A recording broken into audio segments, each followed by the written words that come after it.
What's going on, everybody? What is going on? It is Tuesday, May 27, 2025, and we're back with another live here on the Touring Your Rain Reloaded channel. If you haven't done so already, please be sure to go ahead and hit the like button, hit the share button, hit the subscribe button if you are new.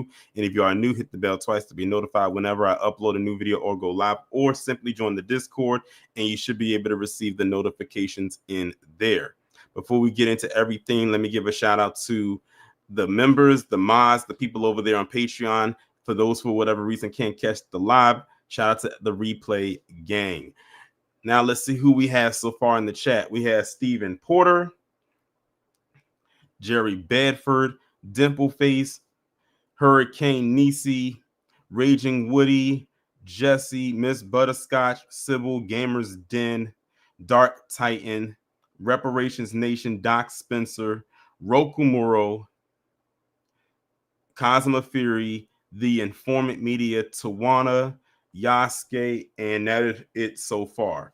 So shout out to Kid Gravity, because if it wasn't for him, we wouldn't be doing this particular live tonight. I would have had another live in place of it, but it wouldn't have been this one. But he told me or informed me about this on the last live stream that I did, and I said, okay, send it to me. And this is what we're going to go over today. We're going to be doing, I guess you can say, a reaction style live from the Isaiah Factor. And I don't think I've ever done a reaction type video live or what have you from the Isaiah Factor Uncensored. And he basically had 4 guests on his show, on his program, who are part of what they call Black MAGA, or just, Black conservatives. And the topic was, do Black conservatives overlook racism? And shout out to my digital auntie Moochie, just popped in the chat. Shout out to you. And let me just preface this by saying I have never seen this video. It actually came out about a little over a month ago, so it came out like in April. So I never watched it. And Dimpleface looks like they saw it already, but they said they won't spoil it for me. I appreciate it, because I have no clue what they're going to say.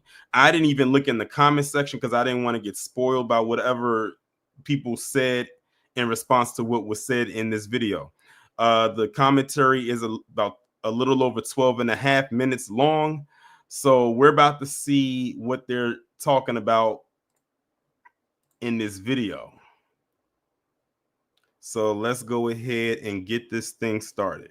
Welcome and thank you for joining us for the Factor Uncensored tonight. First up, our focus turned to Black conservatives who support President Trump. This is an issue that's ripped from the pages of Nation.com, an article there. Some have accused President Trump of racism on multiple occasions. Last year, he said Black voters are drawn to him because of his criminal indictments and mugshot, a statement some have called racist, while Black conservative supporters not speaking out, according to critics, is an issue. Is there any truth to Black conservatives being at peace with this so-called racism?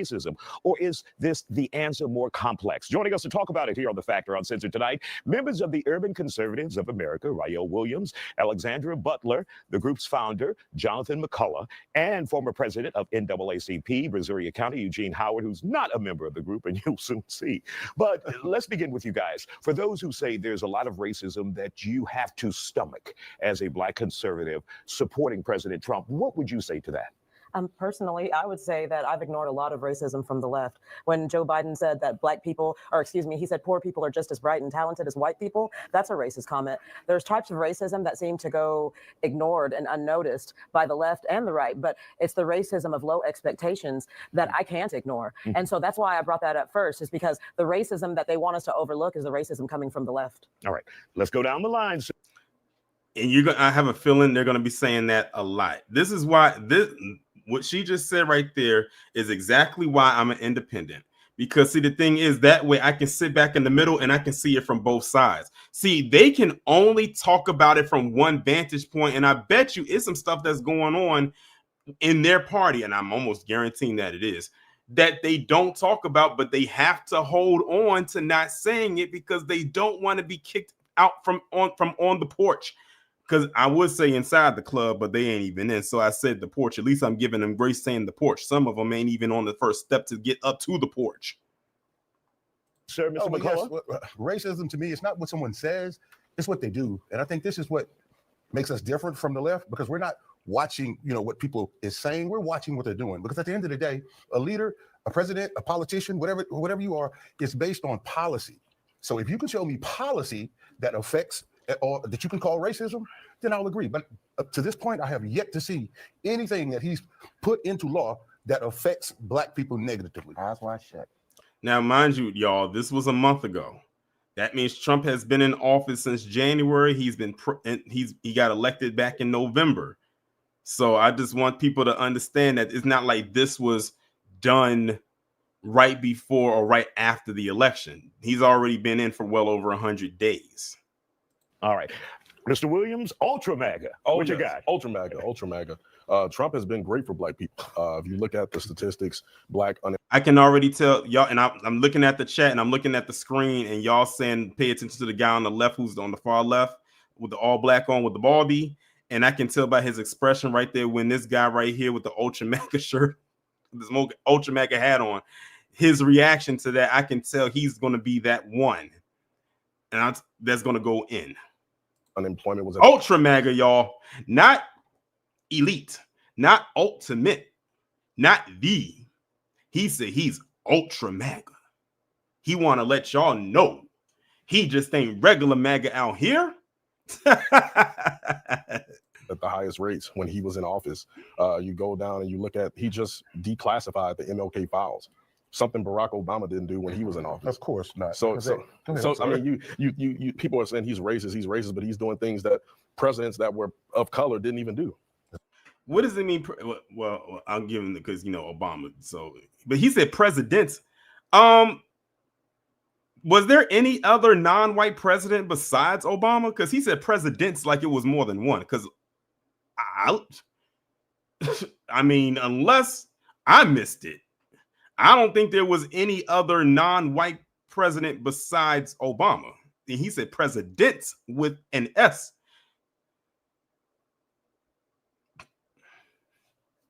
Y'all know what I mean. I mean, I see y'all joking in the chat, but y'all know what I mean. I mean, DNA wise.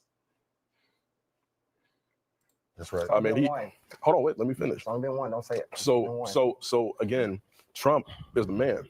I support him hands down because what he's done for Black people is literally like you can't compare it to anything. Right. And did he, and this can go for both, this is why another reason why I say I'm independent, because both of these parties are guilty of this. Has either one of them, well, since we're talking about Trump, let's focus on him. When it comes to the topic of reparations and tangibles, what has Trump done in that aspect? I'm willing to bet if you was to ask them that question, they wouldn't know what to say. Or they would say something very off code. It's going to be one of the two. Before we get to Eugene, let me ask you this question, the crux of that interview, that article. Do you see racism in the conservative movement that you're a part of? Obviously, you've already said you see it everywhere, but do you see it in the organization? Either of you. Well, here's the thing. How are we defining racism? Once again. Oh, God. No. We're not doing that. How did I know one of them was going to do that? Isaiah said, is there racism in the conservative party in your organization? Here comes this guy right here with the plaid shirt on. Define racism. Don't do that. That's the deflection I'm talking about. Don't do that. You know exactly what he's talking about. But you're going to say, define racism. That's that stuff PC loves to do. How did I know he was going to do that? Or one of them was going to do that? And notice that, because I'm not really including the guy on the far end with the all black one, because he looks like he's the one opposing of all the three of the four up there. But notice before the guy in the plaid shirt began to talk, they looked like they couldn't even come up with a solid answer. It looked like they had to look at each other like, okay, how do we answer this question? And then he said, oh, I know. Let's just ask or just say, can you define racism? I mean, if we're going to define racism and get okay, really, you know what racism is. So Exactly. just tell me if you have seen it, if you experienced. I know what racism is, but I can't speak for everybody else. Well, let me say something. Go ahead. Okay, so when somebody on the left sees me, a black woman, and just assumes I'm poor or ignorant, or they're like, "Oh my goodness, you speak so well," you're just they're so shocked about that. Why are they shocked about it? That is racism. I overlook that a lot because I'm saying they don't know any better. That happens to me a lot from people on the left. And notice what she just did. She deflected too because he didn't ask about the left. He asked about your organization. You are part of the urban conservatives of America, or whatever that group is called, or just conservatives, period. He didn't ask about another party or another political leaning. He was talking about what you're a part of. Have you experienced racism within your group? She deflected too. Because the thing is, they know it's there, but they're not going to call it out. They got to get paid. They got mortgages. They got rent. They got car notes. They got schooling for their kids. So they're not, to say what it is means that they would have to get off of their off code. Well, I don't know how to phrase it. They're already off code. Left. They think that they're my ally. I need their hand. I need them to come in and save me. And I don't. I need God. I don't need them. They're not my Messiah. Of course, they're going to bring God into. They love to lean on religion. When they back into a corner, hey, just mention God, how much you need God, and how God is on your side. Or my savior. So Malcolm X said it best. You know, the liberal is the enemy of the black man, and we can see it right clearly before our eyes. They look at us like we're scum. They look at us like we're poor. And black people are falling for the okie doke. And they're saying, oh, the white man is better than us. He's supreme over us. That's what white supremacy is. Right. I don't believe anybody is superior over me. I don't live my life that way. So I just live according to freedom and liberty. All right, let's hear from Eugene. Please, man, I've been in this twilight zone. Like, I've been patiently over here at the tailgate position. So first of all, if you can't see the racism, your eyes are just closed. You said it's not about what people say about policy. So let's just run it down real quick. They removed the Harriet Tubman from the National Archives. So, I mean, Harriet was what? I'm sorry, the Trump administration, I'm going to be very clear. But they didn't. I'm sorry, they did. And because of that, no. Okay, I let them speak. Hold on, real quick, guys. Let it go, and then we have two segments. Thank you. They removed it, and then they had to put it back after backlash. The same thing they did with the Tuskegee Airmen. They removed that and had to put that back. Trump is literally trying to dismantle Black America. They literally had an executive order to the Smithsonian that did not want to fund African-American Cultural Museum because they feel like that's anti-racism or that's reverse racism. Now, as we sit here, we have to be intellectually honest because you guys are being intellectually dishonest. If you can't sit here and tell us, everyone's watching on TV, don't take my word for it. If on TV, you see yourself. Listen, I'm reading for myself. All I've heard about the left this. What about this? Last time I checked, the Trump administration is the one cutting the Medicaid, cutting Social Security, cutting Medicare. They're the ones that's cutting education. Last time I checked, Joe Biden, you talked about unemployment was the lowest under Donald Trump. My guy. Joe Biden had the lowest unemployment. Like you guys want to forget about that. You voted for Joe Biden. I mean, you can cherry pick that. You can cherry pick whatever you want. Just like Trump said. That's like Trump said. If you're a felon, you like Eugene. Let's hear from Mr. McCullough. Well, basically. And okay, so he just got off his point right there. He was bringing up about how Trump, removed certain things from the museum that's down there in DC. He was mentioning some other things as well. And like someone said in the chat, notice how the minute that he got into a certain point that they didn't like, they immediately interrupted him. Notice he's literally outnumbered up there because he's the only opposing view on there. I don't include Isaiah. Isaiah has to be the mediator, so he doesn't have a side. So he's literally 3 against 1. So the 3 of them are going to all be in agreement with each other no matter what, because they all have the same mindset, but he's the only opposing one. So naturally, I'm not surprised that they immediately jumped in and began to interrupt him when he said something they didn't agree with, even if it was true. And I don't know what she was doing the clapping with. It's funny that she's talking about being articulate and everything like that, and she just started doing the clapping. I don't know why she did. I don't know. He's proving the point. He started talking about the policies. No. Let me talk. You started his whole conversation was policies, about statues and this, that, and the third, and policies. What does that have to do with the price of gas? Nothing. What does that have to do with? What does the price of gas have to do with being black? What I'm saying. What does the price of gas have to do with being black? Listen. Being black is not my choice. The viewer can't understand you. I'm sorry. Ain't nothing gas. Black getting nothing to do with gas. 1 second, Eugene. Don't go anywhere. We'll continue this conversation information after the break. If I don't, I'm probably going to get my ass kicked. Welcome back to The Factor Uncensored. We're continuing our conversation about the outlook of or being at peace with so-called racism antics in the conservative movement. Our guests are here, and they all say that just doesn't happen. And we will pick back up with Mr. McCullough. Your thoughts now after hearing Eugene. Yeah, he did say that, Cosmo. I didn't pause it, but yeah, he did say that. I did catch that. Well, as I said, one thing that I don't do, once again, I could care less about what people says or what someone else's interpretation about what they said. I'm a free thinker. I process it, I listen to it, and I watch. Free thinker. I wonder who gave him that title, because when PC loves to call a black person a free thinker, you already know that's one of their pets. So I wonder if he deemed himself a free thinker, or was that a title or a label that was thrusted upon him? If Donald Trump is the problem, why do our communities look the way they look? Explain that to me. How is that possible? How is it possible?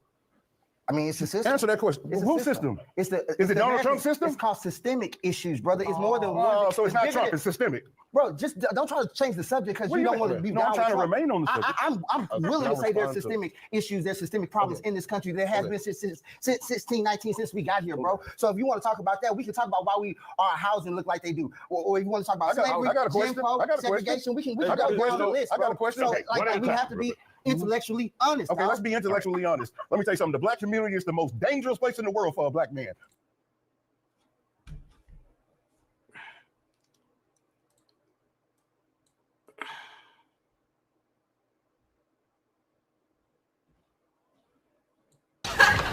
What did you say, nigga? Listen. Fuck up. Get out. Did I hear that correctly? Let me run that back, because I want to make sure my ears were open when I heard that one.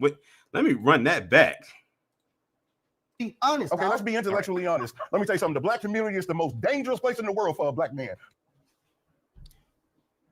He said that the black community is the most dangerous place for a black man in not a particular, just in one neighborhood, not just in a county, a city, a state, not even the establishment that is the US. He said the world. So he's telling us that out of every place in the world, because there are dangerous parts all over the world, that the black community is the most dangerous place globally for a black man to live. That tells me where he probably lives. Let me run that by you one more time, just in case some people just came in. And if you just came in, make sure y'all hit the like button. Or if you want to talk about slavery, I got a question. segregation, we can go down the list. I got a question. So, Okay, we have to be intellectually honest. Okay, let's be intellectually honest. Let me tell you something. The black community is the most dangerous place in the world for a black man. So he said it. He said it. And ironically, you know how on YouTube it has these peaks and valleys on there? That part right there that he just said that has a huge peak. That means that part was replayed multiple times when people was watching it, because people probably sat there in disbelief of what in the world he just said.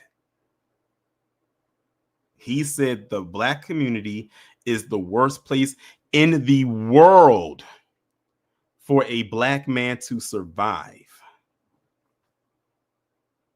Not every black community. Let me just also preface this, because you can tell that he went off on emotion with this one, and it's crazy considering he's of a generation, at least 2 generations before me. Not every black community is the hood. Not every black community is in the inner city. Not every black community is the ghetto. Not every black community is violent. Not every black community is a project. There are some black communities that are thriving even better than some white communities. I should know, because I live in a state where there are very good and well thriving black communities, and have been thriving for many years, even before I was born. Y'all better look up PG County. Y'all better look up Upper Marlboro. You better look up Bowie. You better look up Potomac. Thriving black communities where you have people who range from doctors, lawyers, nurses, real estate agents.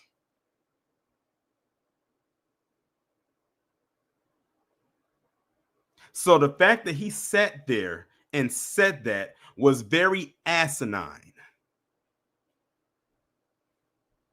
And shout out to the fundraiser for the 10. He said, mind you, white people will be in 2-parent households, middle-class homes, low poverty, and low crime rates, yet will still end up like Jeffrey Dahmer or school shooters. So what's their excuse? Right, exactly.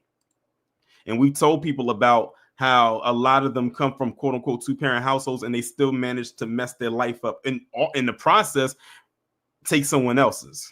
Look at what happened with Ethan Crumbley. Grew up in a 2-parent household. What did he do? He went and committed a mass shooting. Now he's in jail for the rest of his life. Some parents had to bury their children or their loved ones because I think some staff got taken out. And then his parents are now locked up for basically aiding and abetting. Shout out to Darlene Parsons for the $2.99 superstar guy. I appreciate you. Yeah, kidding. Shaw Laura Merlin. Basically any part for the most part that is PG County. Silver Spring. Greenbelt. So when he said that, that kind of pissed me off. Then if you don't want to just talk about my state, you can look at Baldwin Hills. And that's out in California. That's out in LA. Baldwin Hills is literally the Black Beverly Hills. I know because I went out there. I remember going out there back in 2022 for my birthday, and I went and saw Baldwin Hills for myself. And when I tell you one of the best sights that I saw out there in Baldwin Hills, besides the fact of how clean it was, but also how nice and quiet it was, the air felt fresh out there too, was me seeing the sight of this man in hospital scrubs getting in his very nice 6-figure car or near 6-figure car while being sent off to work a very long shift and giving a hug and kiss to his Black wife on the way out the door.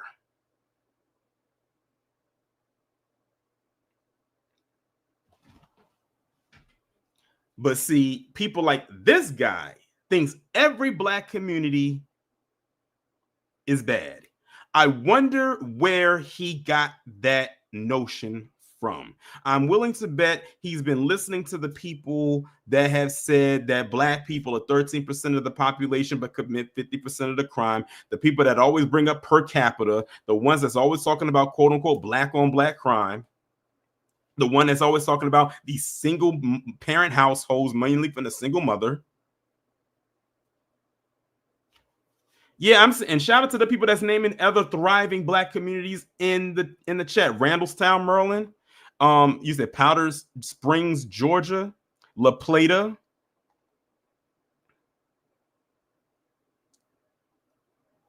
Let's get back into it. If we want to be intellectually honest, am I right or wrong? You're wrong. And Mr. McCullough, very wrong. We can explain that. Well, it's dangerous. Let's just be real. Listen, the violent culture in the Black community will not be addressed by Black people because we're too busy worried about white supremacy. Someone get this guy. Get him off the panel. Get him off the panel.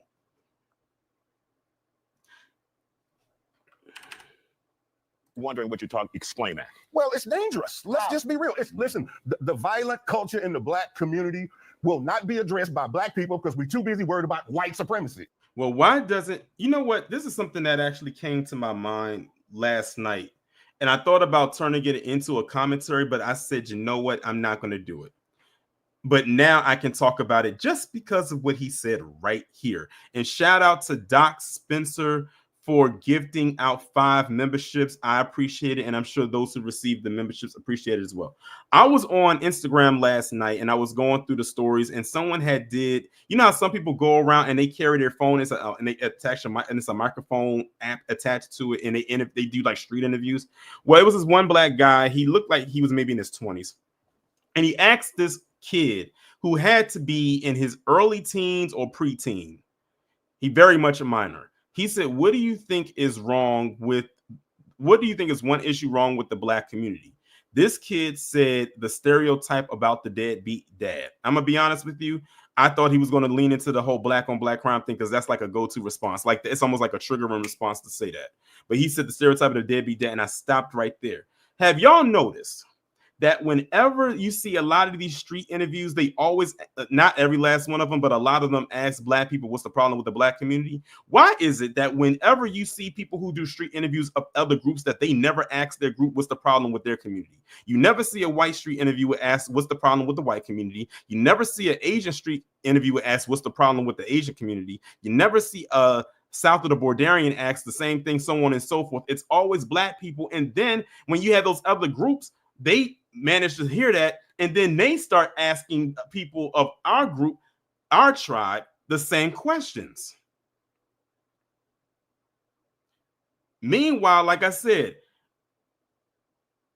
with all these mass shootings that have happened, why isn't anyone asking white people that question? What's going on in the white community? Why are there all these mass shootings happening? What can they do to fix their community? But everyone wants to say, oh, black people need to fix this and black people need to fix that. Black people need to take accountability. I'm telling you, when they say black people and accountability, that's something that I begin to tune out, because they don't want black people to take accountability. They just want to ask that question. Because let's hypothetically say that black people, quote unquote, took accountability for our actions.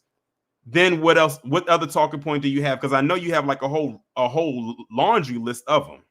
Once that's checked off, what's going to be the next one? Oh, how can you fix the fatherlessness? Because that's Larry Elder's talking point. Let's, even though stats say the most involved parent, the most involved father is the black father, so you can check that one off. What's the next one? They don't want the answers to these questions. Better yet, they don't want solutions. They don't want solutions, because to have a solution means their talking points become null and void. They can't ask them anymore. They fall flat. Almost like when, if they came up or finally put out a cure for cancer, no more need for treatments. Just give them the cure and, send them on their way. But they do it all the time. That's just something that I've been very observant of. I don't know if anyone else caught that, but I've been peeped that for a while now. It's just that this is my first time addressing it. Right? The safest place is the white community.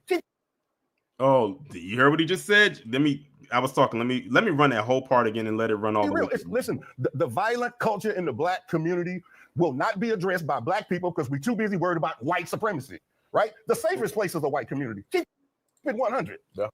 He just said the safest place for black people is the white community. I have to play the drop again, yo. I have to do it. Listen. Fuck up. Get out. What did you say, nigga? He said it. Now I can see why it's a big hump right there on this meter. He said the safest place for black people is the white community, and then comes back and says, now tell me I'm wrong. Oh, that's easy. You're dead wrong. Like I said, that tells me right there who he lives around. I bet you he hangs out with nothing but PC individuals, or majority of them. He is the black friend. And this is exactly why a lot of black people cannot take black black conservatives seriously, because he is a small microcosm of a huge problem. What he just said right here, PC is eating it up. They said, see, they don't want to be around you jigaboos. And this was before they bastardized black fatigue. Mind you, this was a month ago. This was before Shiloh Hendricks.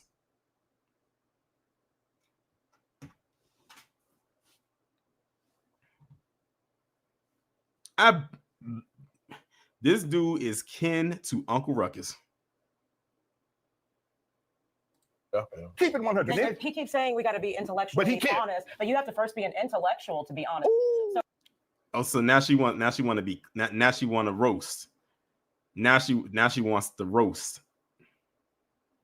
So we're seeing right now. Hold on, so you no, gonna take a excuse me. jab? We're Hold on, seeing. no, no, Yeah, no, I did. Hold on, We're Eugene. seeing. Let Alexandra We're seeing finish. weaponized incompetence in action through when Trump gets rid of redundant civil rights bills, DEI bills. We're seeing weaponized incompetence. Oh, he got rid of this. He must hate black people. So let's end all this for black people. Somebody at the top of another part of an organization is the one doing that. Trump didn't say, "I'm writing an executive order to get rid of Harriet Tubman." He never said any of these things. So you're being intellectually dishonest. I'm not. It's called an administration. So hold on. Okay, let's hear from Eugene really quick, and then you, Mr. Williams, next. Okay.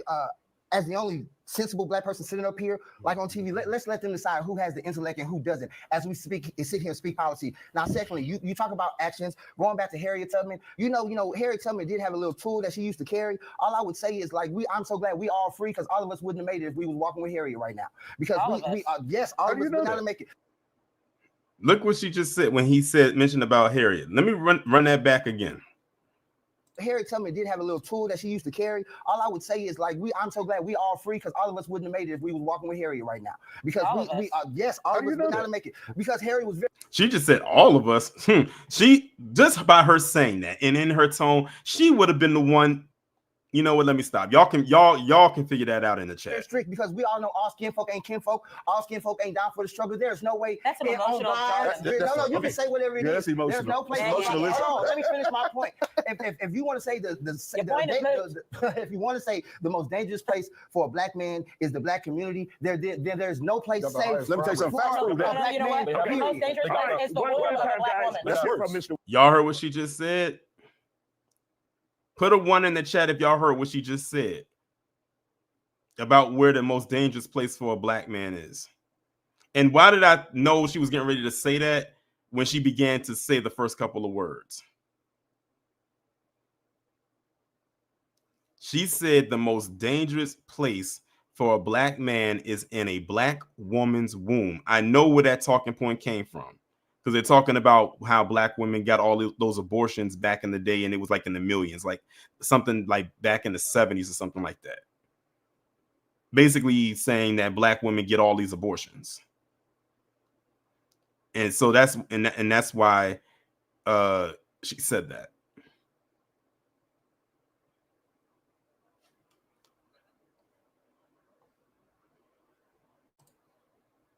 Yeah, that's emotional. There's no place. Let me finish my point. If you want to say if you want to say the most dangerous place for a black man is the black community, there's no place safe. Let me tell you something facts for that. You know what? The most dangerous place is the womb of a black woman. Let's hear from Mr. Williams. Black communities have the highest crime rates, Isaiah. Keep it real. I mean, here's Ultra MAGA to come up with more propaganda. We got 3 propaganda artists on this panel, y'all. He said now. So first we had the first guy say that black people are more safer in white communities. After, of course, he said the most dangerous place in the world for a black man is the black community. Then you had her say the most dangerous place for a black man is the woman's womb. Now he says that black crime rates are the highest in America.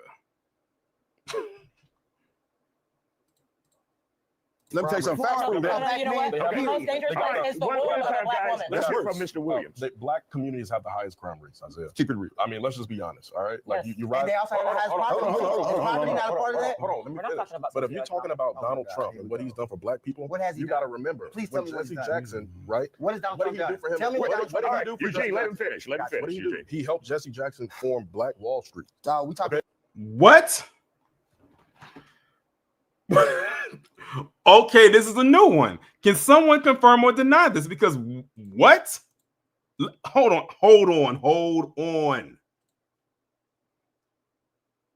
Black Wall Street, Jesse Jackson.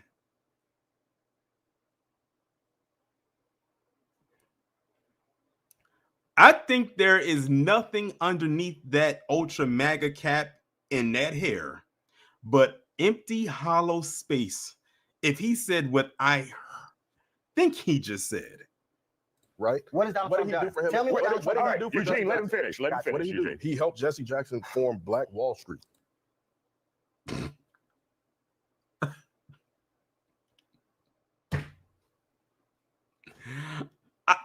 I mean,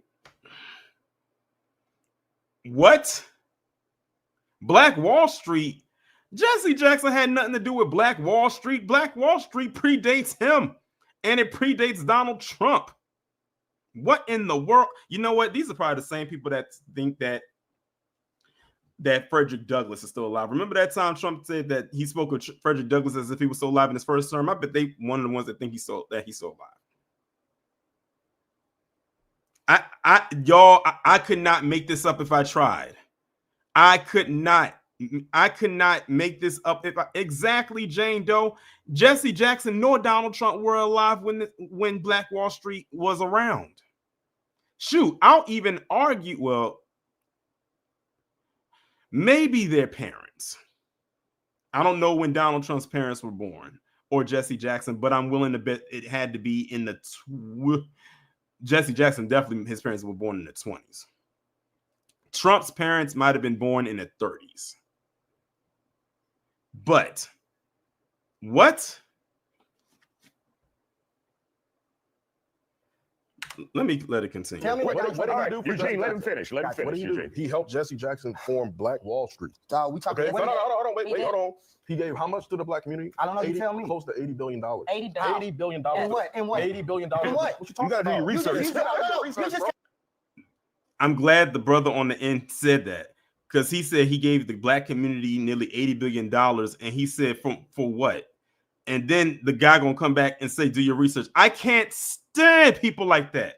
I cannot stand when people say something like this, and then someone comes back and says, for what, or where did you get that from? And then the person who says it says, do your research.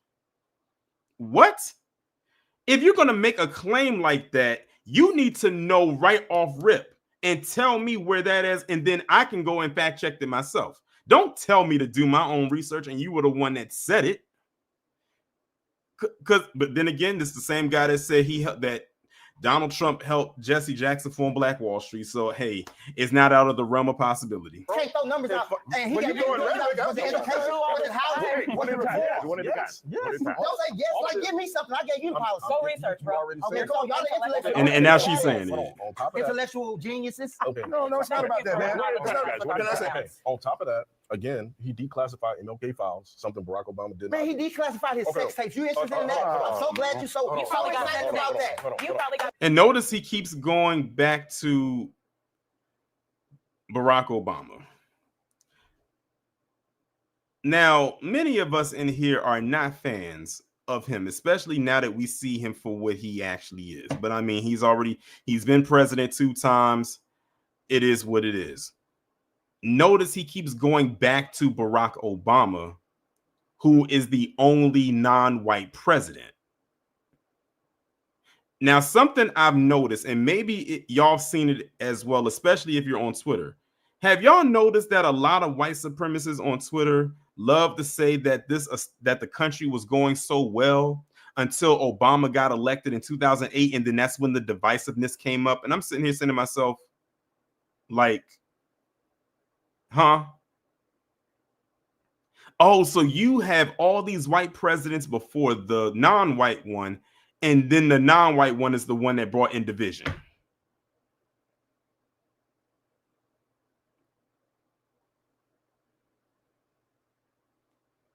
I'm just like sitting there saying, so basically and let me just say this, they're using him as a what's the word I'm looking for? A proxy, so to speak, to say that black people are the ones that cause division. Notice every time whenever the topic of racism and white supremacy comes up, they always say to black people, why are you being so divisive? Why can't we just all be as one? See, the thing is, they feel like they're allowed to talk about anything that would be seen as divisive, but if we talk about it, we're being divisive.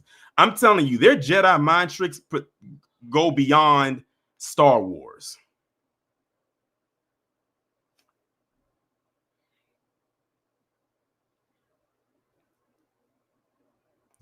D Wood 7-8 Part 2. Don't get me started on Dennis Prager. Come on, Eugene. We got to hear each other. Killed him. Okay. Donald Trump has always been for the black man. He's the greatest president America has ever seen. Stand down and wait for it. Mr. McCullough. We got to hear each other. Killed him. Okay. Donald Trump has always been for the black man. He's the greatest president America has ever seen. He said Donald Trump has always been for the black man, and the guy next to him, he's been the best president that America's ever seen. Up there sounding like Goofy. He the best president anybody's ever seen. I can't, y'all. I cannot make this up. Stand down and wait All right, for it. Mr. McCullough, you have the last 30 seconds. Okay, yeah, thank you. Let me tell you something. Here's what we have to stop doing. We have to stop assuming that all black people have to think alike. Thank you. We're not assuming that all black people think alike, but the thing is, y'all are the ones out here with the hive mindset. This is exactly why I became. See, the thing is, if I was sitting up there as an independent, they would try to shame me because I didn't, vote a particular way or I didn't think a particular way. He's up there talking about a hive mindset, yet it's 3 people up there who are thinking alike. Like every time the guy on the end says something they didn't like, every last one of them is like the hive mindset, ding, ding, ding, ding, and they all just jumped up and just started glitching. But they're not all supposed to think alike.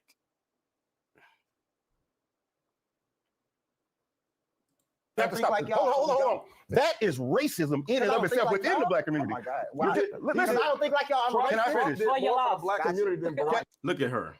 See, she thinks she's won something. She said, "Ha ha ha! You lost! Ha ha ha!" Y'all keep thinking. I said, y'all can think this is a game if you want to. They up there. They think they've won something. I actually put up a poll on my Twitter account yesterday. I said, what non-white group do you think is going to be affected the most when MAGA dissolves? Because it will dissolve. And the 2 groups that I put up there was Black MAGA and Latin MAGA. Latin MAGA won the poll at 67%. Black MAGA had 33%. And I think I know why the Latin one won, because in case y'all are unaware, some of them are getting deported right now. Imagine you voted for this man and he told you that he was going to, on day 1, start these deportations, and you voted for him. Why did you think you was excluded? But to Black MAGA, understand this. When MAGA does dissolve, and it will dissolve, we are keeping digital tabs. Y'all can't come back over here. Y'all are going to have to go on an island unto yourselves and be nomads.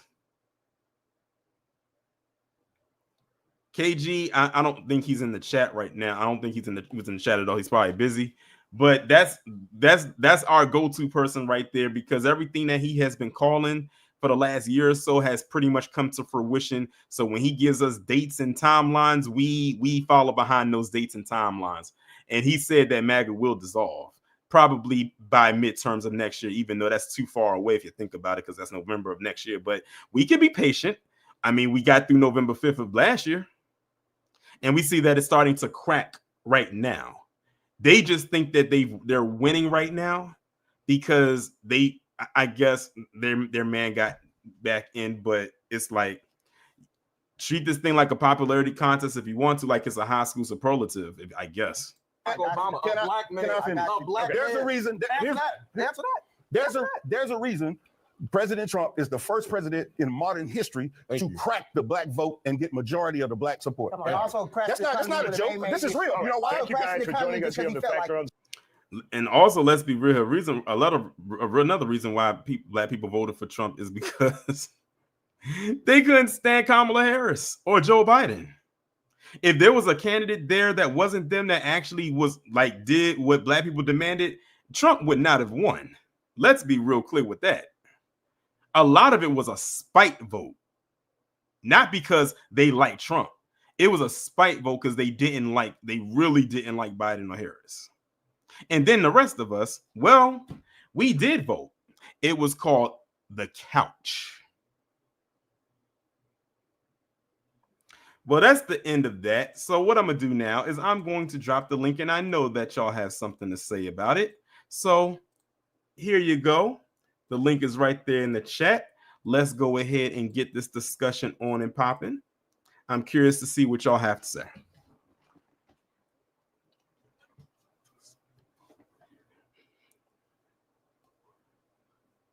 And also, furthermore, even if it came with Biden and Harris, if they actually listened to our demands, they could have got the vote.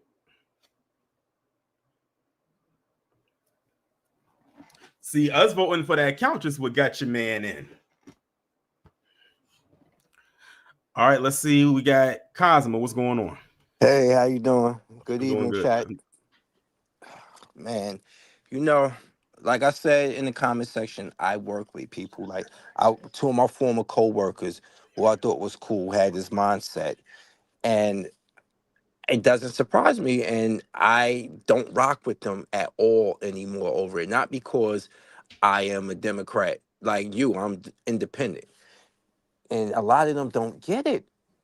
One even made hats Torian saying Black MAGA. I was like, man, I'm glad we don't hang out no more because I will. Black man, please. It's like that Kendrick song, "Watch the Party Die," when he's sensing himself. He like, I'm gonna be empathetic, my heart like D1, but I will. And they got quiet for like 5 or 6 seconds. That's how I feel about a lot of these people. It's like it's like trying to take a whiz in a wind. It's pointless, and you're just gonna basically make yourself dumber all for it. But we will be here to watch them get their comeuppance. And I know it's sad that it's not like I'm wishing harm on them. It's just like we got to let you put your hand in the fire long enough so it can burn and you realize what you've been doing. And I'm gonna just land my plane with that. Appreciate you coming up. Yeah, Wallow's not in the chat. Wallow's not in the chat this evening. I don't know if he had to work or maybe had a previous engagement. But Wallow was in the chat. He would have been, he would have popped up here first. But yeah, like I said, this was easy work for me to debunk this. And like I said, that was my first time watching that video. Shout out again to KG for referring it to me in the last stream. He said you gotta check this out. And the reason why it's like people be asking me, Torian, I don't know how you do it. I said it's so easy. Because they say the same thing over and over again. They never come with anything new. If they came with something new, then maybe I could try to decipher it a little bit more. But the thing is, when they say certain things, it's like, oh really? Okay, whatever. I suppose. All right, Jesse, what's going on?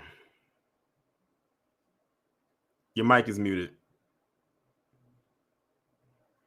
Jesse, if you are there and you're sorry, Torian, peace to the chat. B1, salute to you, Torian. B1, salute to the chat. What the hell did we just watch? This damn coonery buffoonery. Oh my God, this is ridiculous. Okay, so Black MAGA. This nigga actually had the audacity to say that Trump has done more for black people than any other president in U.S. history. Hell no, where? And then when the dude asked him where, he gonna say do the research. That's the part that got me. That part, I think that was what irked me out of everything, because I can't stand when people do that. It's like, if you're going to tell me something like that, and I ask you're the person that said it, and you tell me do the research. That's like, for me, y'all remember back in the day when someone would call your house phone and you pick up and you say hello, and then they ask you who this. I'm like, what do you mean who this? You're the one that called. Right. Yeah, that's a complete insult to our intelligence, like straight up. Like these are the type of people. These are the type of people that we should have left on the goddamn plantation. When we got off the plantation, these are the kind of people that we should have stay on the plantation, because this is where they want to be. They want to be on the. You know what the brother should have said when the guy was said that Trump had did all this stuff for black people. He should have came back and said what was one of the first things Trump did when he got back in office. He pardoned all them people for January 6th, and we know the majority of people was white. Yep. He should have went with that. As a matter of fact, I got 2 videos coming up about a pardon, 2 pardons, actually 3 pardons that he just did this week. As a matter of fact, one was yesterday, and I think another one was today, 2 today, where it involved white people and committing fraudulent crimes with money that he gave full unconditional presidential pardons to. I kid you not. And that happened between today and yesterday. but the news ain't gonna really talk about that. But thank God for Discord, because I got wind of it, and one of them I already recorded. The other one I'm gonna record after this live is done. Okay, I can't wait for that. But yeah, this is some bullshit, to say the least. But I'm gonna land my plane there, Torian. Appreciate you having me on. No problem. Cosmin says, "What you talking about?" Yes, yeah, the Chrisleys. That's the one I'm gonna record after this one. But it's another one he did for a man out in Virginia who was taking bribes and getting people these jobs that they weren't qualified for. I think this guy made like $75,000, and he installed people into these jobs in a police department that they weren't even qualified for. And they had the receipts, and he was found guilty. He was supposed to do 10 years. Mind you, he got sentenced in March. And Trump pardoned him, all because this guy sent some kind of video to him, or I forgot how it went. Y'all will see the video. Y'all probably can go look up the story. But it came out of Culpeper, Virginia. So I'm trying to figure out this thing where he keeps saying that they're doing all these things for Black people like they claim. What's going on? What's up with you, fam? I'm doing good. Hey, man, I was gonna say, as a brother, when you call it African American or Black, man, the scariest thing I've ever seen is these type of people. Yeah, like I said, these people are dangerous. Like they really are. Like going back to the plantation, like they were the ones that thwarted a lot of rebellions. Right. And it's crazy because I see the times that we come into, and it seems like we are standing on the middle of the train tracks, and it's like a speeding bullet is on the way. And these are the kind of people that's just blocking us from making any kind of progress. Because I get it, within our community, there's so many things that we need to figure out how to do on our own without them. And this is the same group of people that's saying, no, we can't do anything without them. And that's dangerous and detrimental, especially to the upcoming generation, because I can see that from, the rise and fall of Martin Luther King and Malcolm X and that whole movement that brought us to a place where we had a perception of freedom. The next generation is even more blurry because, see, we had the small, racial incidents from time to time, and then they died down to a point where if you were Black, you stayed with your people, you worked around your people, you hung out with your people. And the only time that we really, really have to interact with them is at work. In the store, we could kind of keep our head low and assimilate however they make us do. And in our neighborhoods, we can move into their gated neighborhoods and tell our kids you can't go outside. We can stop playing our music. We could do a lot of things to make them turn from lynching us or hanging us. But those times are very, very fastly disappearing. And everything it seems like Trump is doing is some kind of a slight towards my people. And when I see a group of people who look just like me and I could put my life on the line by just trusting in them because they're my people, that's going to be dangerous to a lot of people, especially, like I said, this next generation, because these kids, man, from the school systems, they lie to them and they tell them you should do these things. The teachers kind of just pacify them and push them out the door. And then when we get out here in the real world, man, the police are in our neighborhoods patrolling to the point where they have to stop you for something. It ain't no way that they're going to get away without it. So we're going to have criminal records.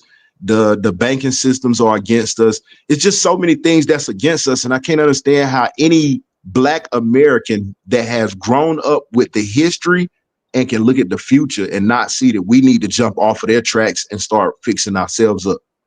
Yeah, like, because the thing is with the people that was on that panel, the three that was really, the Black conservatives, as I like to call them, they found a pocket where they are comfortable at and they could care less. Why do you think when that guy said that the most dangerous place for a Black man to be is in the Black community? Right. And he said that with no hesitation. Like, he said that and didn't hesitate. Like, he didn't stutter or stumble over one word. He said that with his whole chest, like he meant it, almost as if he said that plenty of times before. And I bet you he's probably told it to other Black people. And I know where he got, and I can pretty much guarantee where he got that from. And also that tells me probably what type of neighborhood he lives in. right? He said it with so much pride, so much and conviction, confidence, you know, and if a weak-minded individual were to look at an older black man like that and hear what he's saying, they might actually take the wrong path in life and surround themselves around people that can't wait to take their anger out on you, can't wait to make you the mockery of a situation. Even when you are an esteemed brother or sister and you get into these higher positions, everybody at your job still know that out of all of the elite, you the black elite. And we don't really give you the same responsibilities that we give everybody else. You kind of just get to tag along, and we'll give you the small tasks. And if it's not always that situation, then you'll find yourself working like a dog 2 times as hard as everybody else for half the recognition that you deserve. And it's just, I don't know, it's sad to see that our people came so far just to blame Barack Obama. I can tell you that he wasn't a good man for our people, but I can't lie to you and say that he did anything for us to benefit over anyone else. The things that he did was he knocked down walls. If you guys want to do this, go ahead and do it. If you guys want to do that, go ahead and do it. You know, he didn't uplift us. He didn't build the foundation for us to build ourselves upon. And whenever I hear brothers say that Obama is the reason that we're in this situation, it's terrifying, man. And I feel so much of my ancestors' blood pumping through me that those are the kind of people that on the plantation, we just gonna have to wake up in the morning and they're gonna be done. They're gonna be done, folks. In the middle of the night, if I don't get to sneak off, I'm gonna go in their cabin and do what I gotta do, because that's bad business for people, man. And right here at the end, when we see all of the things assimilating against us, and they still say, this is what we should do. This is where we should go. I mean, can you imagine a Haitian coming to this country because your life is on the line and then you get sent back? Or a Mexican who's running from the cartel to come to this country and then under the impression that they're going to be able to do all these wonderful things, get sent back. And then you bring in South Africans over here who have colonized and exploited every possible angle that they could down there. You're going to bring them over here under the identity of. I have an update video because I don't know if you saw the live that I did last Friday when I was going over the meeting that Trump had with the South African president and those articles he was holding up. I got an update video coming about that because those articles he was holding up, one of the most interesting things that I found out about it is that the things that he was showing, and it's something I said in the live. I said, I bet you those images that he's showing of them people being buried, I bet you that's not even South Africa. Turns out it wasn't. It was the Congo. I'm saying, when I saw, I called it. I said something just tells me that he is lying about a lot of stuff right there with them articles. And when I looked up the updates, they debunked, I think, like 3 things. That was one of them. The other 2, I can't remember what they were, but when I post the update on here, I think on Saturday, you'll see what the other 2 were, but that was one of them. That wasn't South Africa where them people was buried at. That was the Congo, which is a whole nother country.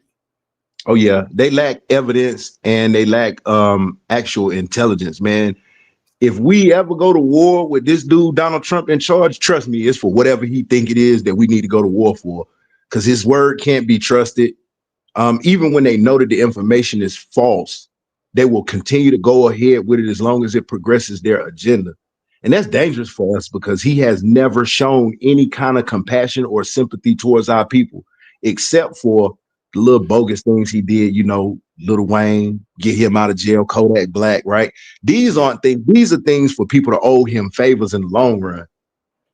And his whole cabinet, everybody he's bringing around him, man, it's terrifying to us. And most of them are not qualified because I don't know if you heard about the most recent one. I forgot his name, but anyway, he got installed in Trump's cabinet to be the head of Social Security. There was a leak. It was an audio leak that went out there saying he had to Google what the position was because he didn't know what the position was. He didn't even know that was a position. And you just installed this dude and he had to Google what it was. I said, people on Social Security are in trouble with this guy. And they're thinking that DEI is a reason that they're having problems in this country. And all he want to do is just So if you think about like back in the day, I watched some Twilight Zone, man, back in those days where office jobs was all white people and black people were like cleaning the offices and doing this is what they mean when they say make America great again. You don't have to be smart or actually capable of using a computer. You just have to be white to sit there, and any black person should never be in these offices. This is their mentality, and this is what they're going back for. Even black people who have college degrees who think that they're secure in their careers because they're professional and they've tried and they're true, they're going to get a rude awakening here pretty soon, because no matter what, DEI can only be summed up. If a white person feels like they deserve your job, then you have to prove that you get it over them. And that's going to be difficult because they're all losing money for this DEI thing. So all you got to do is say, oh, they're doing DEIs over here. Look at this black dude working at the cash register food line. And according to their master, they're going to get rid of us. And when he said black jobs, we're getting rid of these Hispanics so that we can get these black jobs back. Those black jobs are the same black jobs we walked away from with our freedom. And they say make America great again means take this train back to the other station, because this is the only thing that they have planned for us. Everything with the food stamps, they have this great idea that it's impacting the black community so vastly, but it's not. These things are going to affect them in a larger way. And whenever they don't have the food or somebody to go pick it, their white privilege will also allow them to pick up a gun and come and force us to do things we don't choose to. So I feel like if you, my people, prepare yourself for what's to come, because I can almost guarantee you that Donald Trump is going to make some kind of alliance with Ukraine to the point where they'll either be the 51st state like he wants, or there'll be a U.S. territory. That way, no one can stop him from going next door to talk to Putin. And as soon as these things start to happen, man, hunker down and bunker down, because Donald Trump's game plan is America has no resources. The only resource that America has is us. And we have done our job here, built this country up. And now that this country, when they have to pay their debt off, I'm afraid that they're going to try to sell some of us into slavery again. They can try if they want to, but I mean, they can try.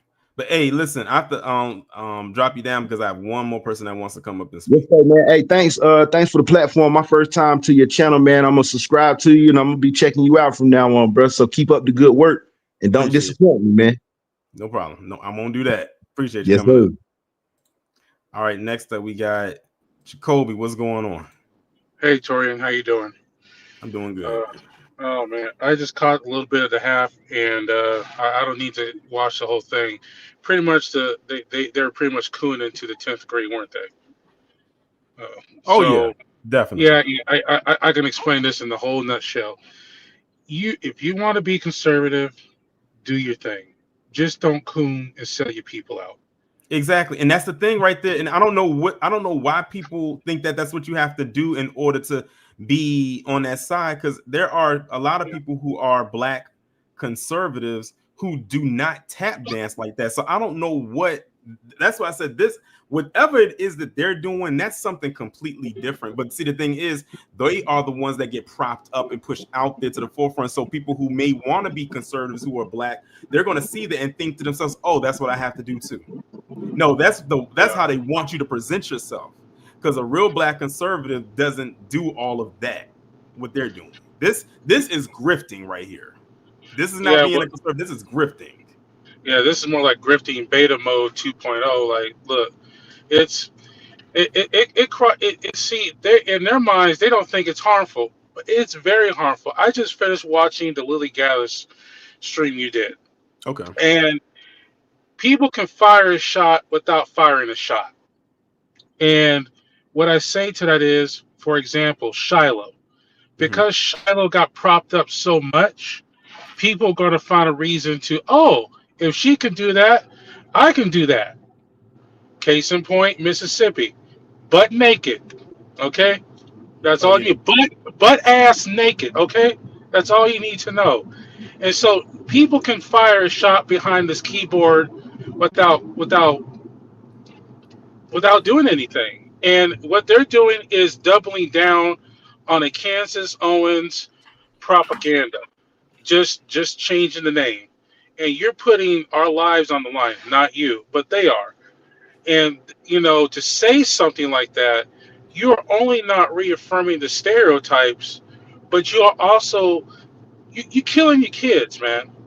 You're killing your future generation, and there need to be consequences for that.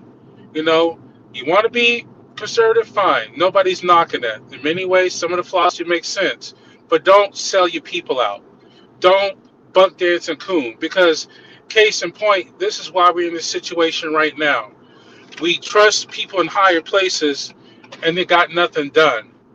And now we have to sit here and pick up the damn scrap. I have to order books like The Delectable Negro, Medical Apartheid for my wife, because my wife, she's Ethiopian, but we watch Glory and the Tuskegee Airmen, the Lawrence Fishburne one, okay? Because I'm trying to get her to understand, and she understands quite well. Like, look, it may look all peaceful and stuff. It's actually much more dangerous than you think. Okay, we're like 5% here of the black population here in Oregon. I don't. I'm 43 years old. I don't buck dance and coon. I stand on my square and stand on my business, and I can move around pretty decently, and people respect me for that. But you don't have to sell your people out to get the point across. And this is what they're doing.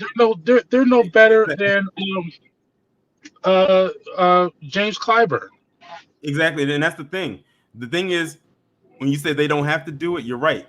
They're choosing to do it because they don't have to do it. They really don't. But see, the thing is, they had that carrot being dangled in front of it, and that carrot had money wrapped around it. It was a money carrot, and they crave it and they want more. It'll never be enough. And the thing is, they have to keep this act up for as long as possible, because the minute they step out of line, they're gonna toss them. And like I said, they can't come back over here. We are keeping tabs on you. We remembering faces and names. And when the minute they toss you out, you're done, because you're not coming over here. Yeah, and another thing too, I'm gonna leave it land plane. Get as many books as you can get for your children. If you have right now, my sisters, if you are pregnant, go to Amazon right now. Now you can't get the ISIS paper book anymore. I do. I got that one. But find as many books as you can, because those books are gonna go away. And the job is to understand white supremacy philosophy without talking about it, and teaching your children. Because now we have to sit here and regroup and revamp the whole damn structure, because we've been off a keel for so damn long. And I want to be angry at my elders and stuff, but for me, being angry too long will get me nowhere. My anger is going to be put towards teaching my children the ISIS papers, Dr. Claude Anderson, and my wife is on board with it. I just ordered the Delectable Negro and the Medical Apartheid. I got more books on the way. So that's the name of the game, because those books are going to be gone. I'll land my plane there. Okay, I appreciate you coming up, Jacoby. You're welcome. Shout out to Jacoby for coming up, and that is going to round out the calls for this evening. Dre Mac, I just saw you in the chat. Shout out to you. Yeah. But shout out to everybody who came through. Shout out to everybody who came up and spoke. If you didn't catch the live, of course, the replay is there and you can watch it from there. Shout out to the fundraiser, Darlene and Doc Spencer, for contributing to the live, whether it be a super chat or gifting memberships. I appreciate you. The next live that I do will be on Friday, and it's going to be a bed bucking Hall of Shame live reaction video, and it is going to be on someone we've already spoken about. Y'all can narrow it down from there. Of course, we'll be back on here tomorrow with the 10 and 6 p.m. videos. Now, tomorrow's videos are going to be lesson videos, and by that, I'm going to teach. I rarely do that. I actually hardly ever do that. So they're not going to be news stories. They're going to be lessons. Lessons that I long overdue I feel have to talk about, mainly because of how people have just completely warped it to whatever they turned it into. But y'all will see what I'm talking about tomorrow. But with that being said, everybody, y'all enjoy the rest of your evening. be safe, and of course, most importantly, be one.